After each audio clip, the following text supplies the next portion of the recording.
একটা কুকুরকে দেখেছে সে পানি পান করার জন্য তৃষ্ণার্ত, সে এটাতে মায়া করে দয়া করে তার মোজাটাকে নামিয়ে এই কূপ থেকে পানি উঠিয়ে কুকুরকে পান করিয়েছে। এই একটা কাজের বদৌলতে আল্লাহ রাব্বুল আলামিন এই ব্যভিচারী মহিলাকে মাফ করে জান্নাত দিয়ে দিয়েছে।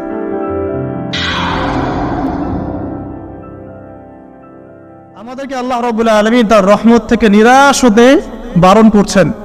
যে যত পাপ করেছে জীবনে, যদি একটা বার কেউ যদি আল্লাহ পাককে মন থেকে ডাকে, চোখ দিয়ে ঝরঝর করে পানি পড়ে, আল্লাহ পাককে বলে, সেজদায় গিয়ে পড়ে আল্লাহকে বলে রব্বিক ফিরলি, আল্লাহ আমাকে মাফ করে দাও, তার মনের মধ্যে যদি সততা থাকে, মন থেকে যদি সেই কথাটা বলে থাকে, আল্লাহ পাক শুধু তাকে ক্ষমাই করবেন না, তার সমস্ত গুনাহগুলোকে আল্লাহ নেকি দিয়ে পরিবর্তন করে দিয়েছে।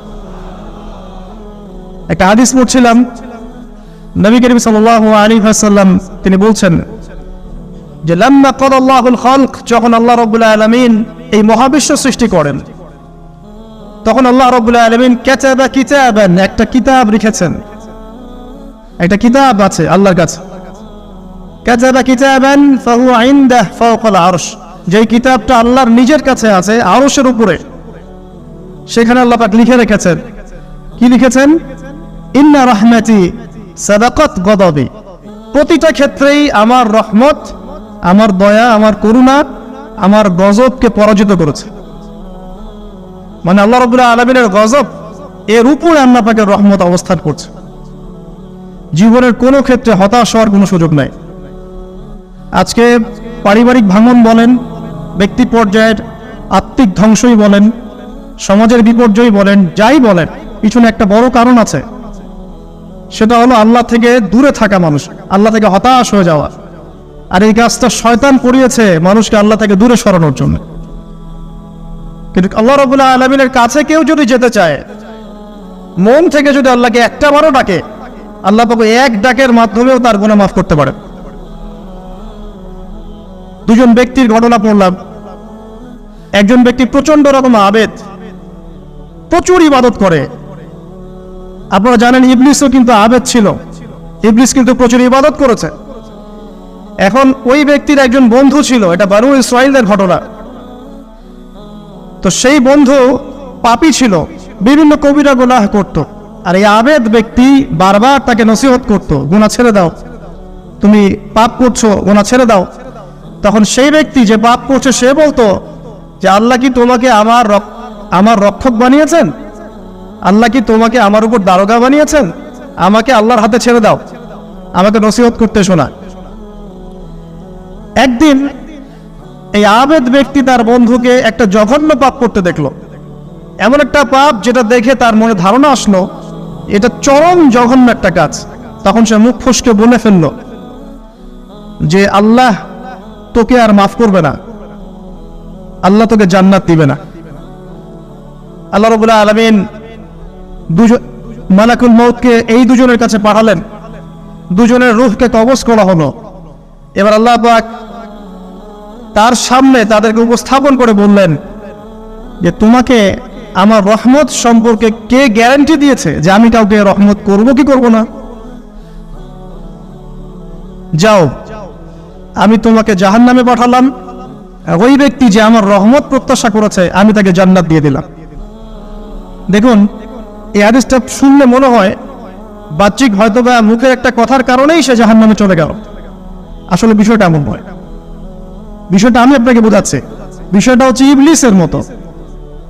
ইবলিস কিন্তু শুধু মন থেকেই বলেনি যে খলাকতানি মিন নার ওয়া খলাকতাহু মিন তিন, আমি কেন তাকে সিজদা করব আদমকে?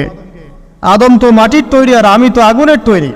এটা ইবলিসের শুধু মৌখিক স্টেটমেন্ট ছিল না, কারণ কি ছিল? আবা ওয়াস্তাকবারা, সে উদ্ধত হয়েছিল, অহংকার প্রদর্শন করেছিল। ভিতর থেকে ইন্টারনালি সে অহংকারী ছিল, সে আন্ডারএস্টিমেট করে কথাটা বলেছে, শুধু মৌখিকভাবে বলে নাই। কিন্তু ঠিক এই ব্যক্তির ঘটনা এমনই, সে মন থেকে অহংকারী হয়ে উঠেছিল, যদিও বা সে আবেদ ছিল।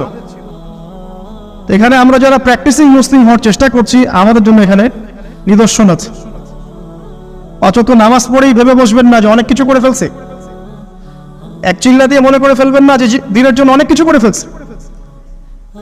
একটা হজ করেছেন, ওমরা করেছেন, সিয়াম রেখেছেন, দিনের জন্য দান সৎকার করেছেন, একটা মাদ্রাসা মসজিদ করেছেন, ভেবে বসবেন না আপনি সব অনেক কিছু করে ফেলেছেন এবং অন্যরা সব ককরোচ তেলাপোকা ওরা জাহান্নামে যাবে এমনটা মনে করবেন। জানি না আমরা যে কার আমলের কতটুকু আল্লাহর কাছে কবুল হচ্ছে। তো এখানে এই ব্যক্তির সমস্যা ছিল সে নিজের আমলটাকে অনেক ভারী মনে করছিল এবং সে স্টেটমেন্ট দিয়ে ফেললো যে তোকে আল্লাহ পাক মাফ করবে না। এই একটা কথা মন থেকে বলার কারণে তার ইহকাল পরকাল দুটা বরবাদ হয়ে গেল, সে জাহান্নামে চলে গেল। ঠিক আরেক ব্যক্তির ঘটনা আছে এমন, এগুলো সবগুলো রেফারেন্স আছে। এক ব্যক্তি প্রচুর ইবাদত করত, আল্লাহ পাক তার ইবাদত করার জন্য পাহাড়ের চূড়ায় একটা সুন্দর ব্যবস্থাও করে দিয়েছিলেন, সেখানে ডালিম গাছ হতো, ঝর্ণা আসতো, খাবারের কোনো অভাব নাই। হাদিস এসেছে 500 বছর সে ইবাদত করেছে। কত বছর? কিয়ামতের মাঠে এই ব্যক্তির অবস্থা এমন হবে, তাকে জান্নাতে প্রবেশ করানোর জন্য নিয়ে যেতে বলা হবে যাও আমার রহমতে জান্নাতে চলে যাও। আল্লাহ পাক তাকে এই কথাটা বলবেন, কিন্তু এই ব্যক্তি বলবে আমার আমলের কারণে আল্লাহ পাক বলবেন আমার রহমতে জান্নাতে চলে যাও। ব্যক্তি বলবে আমার আমলের কারণে। আল্লাহ রাব্বুল আলামিন তখন তাকে দেওয়া সমস্ত নেয়ামত গুলোকে এক পাল্লায় করবেন আর তার সমস্ত আমলকে আরেক পাল্লায় করবেন।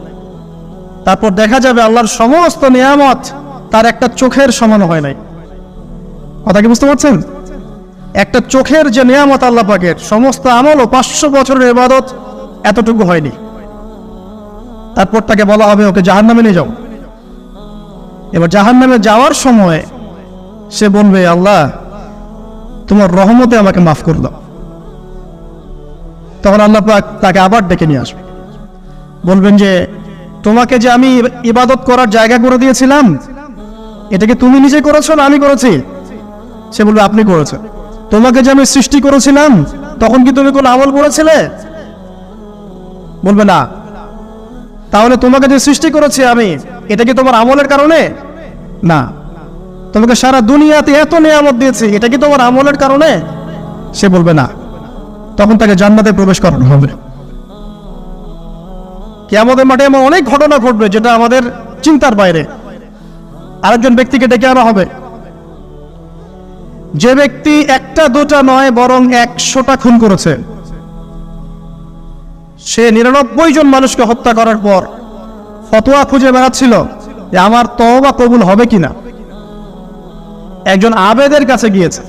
আবেদ আর আলেম কিন্তু এক জিনিস না। আবেদ মানে যে প্রচুর ইবাদত করে, তার জ্ঞান কম, সে শুধু জানে কিভাবে ইবাদত করতে হয়। আলেম হচ্ছে সে যে শরীয়তের গভীর জ্ঞান জানে আবার ইবাদতও করে। আবার যারা জ্ঞান আছে আমল নাই, সেও কিন্তু প্রকৃত আলেম না। প্রচুর জ্ঞান আছে কিন্তু জ্ঞান অনুযায়ী আমল করে না, সেও কিন্তু প্রকৃত আলেম নন।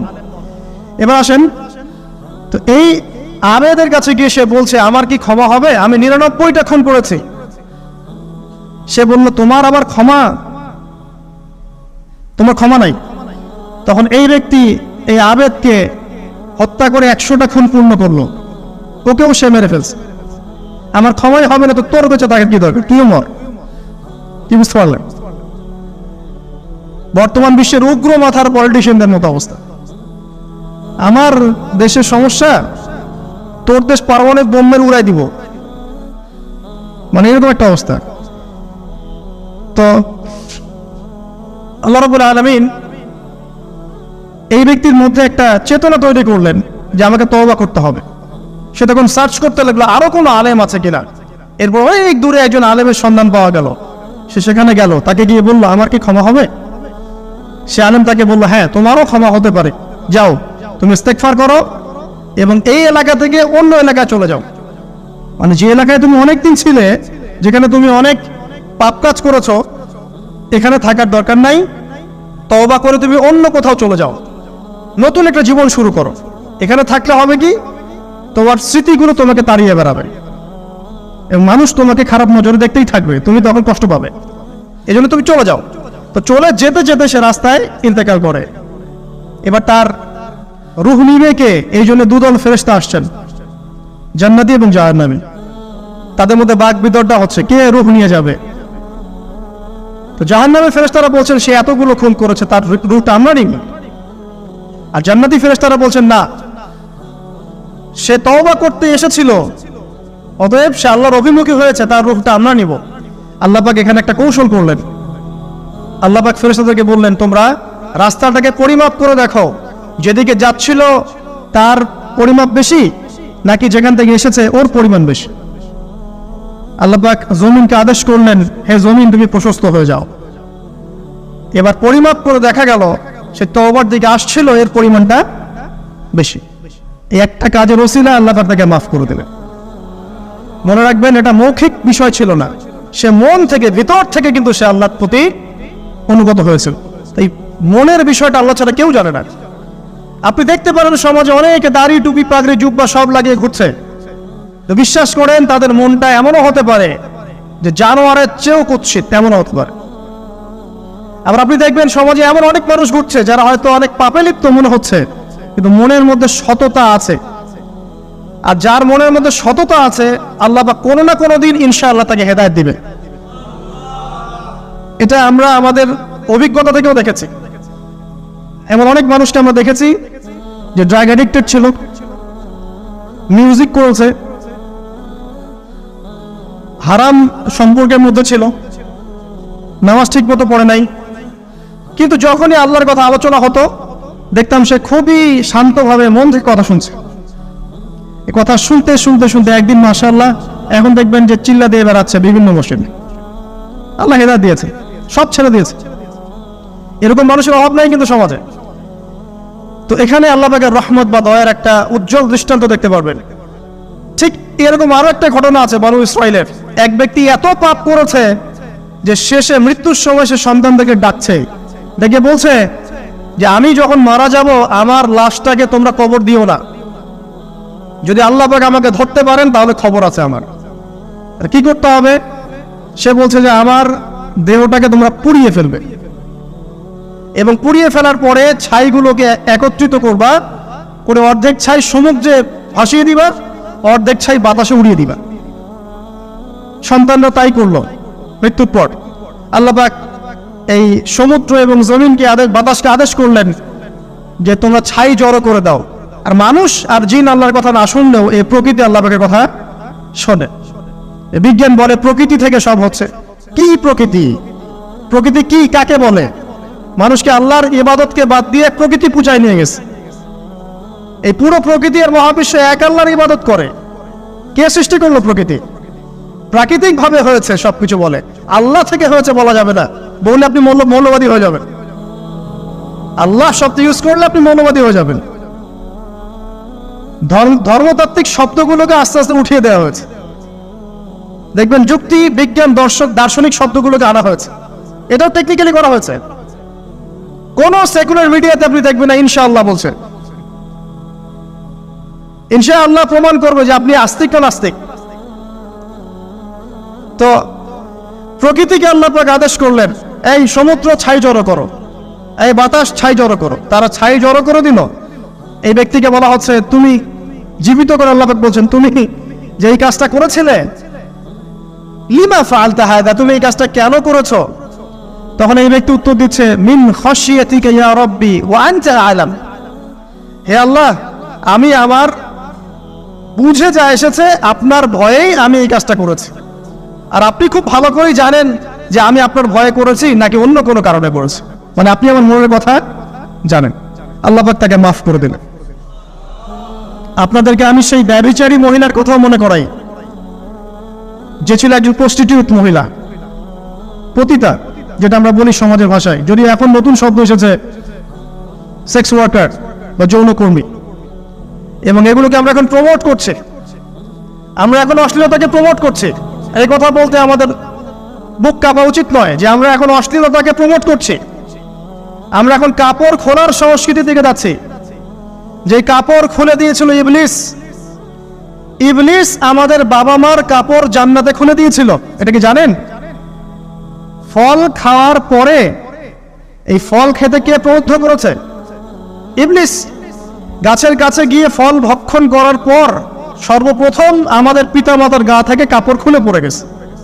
তা আমাদের পিতামাতাকে মহাবিশ্বে নগ্ন করে দিয়েছে ইবলিস, আর তার অনুসারীরা এই জমিনে আদম সন্তানদেরকে নগ্ন করছে এখন।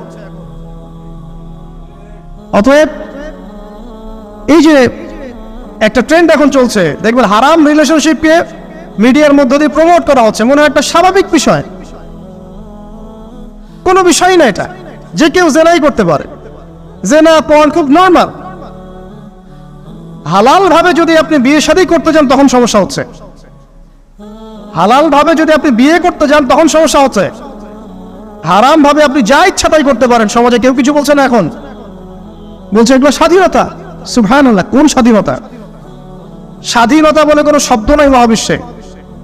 এই পুরো বিশ্বের সমস্ত মানুষ আল্লাহর অধীনে পরাধীন। এই বিশ্বে যত মানুষ বসবাস করছে এখন, এটা কেউই স্বাধীন নয়, না কেউ স্বাধীন ছিল, না আছে, না থাকবে। সবাই আল্লাহ পাকের দাসত্বের অধীনে পরাধীন। স্বাধীন সেই এই পৃথিবীতে যে ব্যক্তি শয়তানের তাবেদারি করে ও নফসের তাবেদারি করে, ও তো স্বাধীন, যা ইচ্ছা তাই করতে পারে।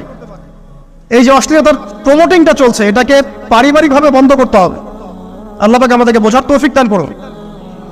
এগুলো যত বাড়বে সমাজে মহামারী আসবে, দেখে নিয়ে মহামারী আসবে, দুর্ভিক্ষ আসবে, সমাজে এমন সব রোগ ব্যাধির জন্ম হবে যেগুলো নামও শোনে নাই মানুষ কখন, এবং সামনে ভূমিধস অপেক্ষা করছে, এগুলো আসবে।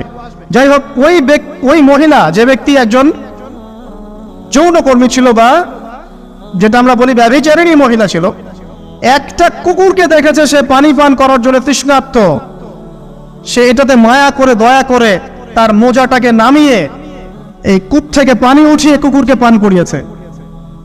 এই একটা কাজের বদৌলতে আল্লাহ রাব্বুল আলামিন এই ব্যভিচারী মহিলাকে মাফ করে জান্নাত দিয়ে দিয়েছে।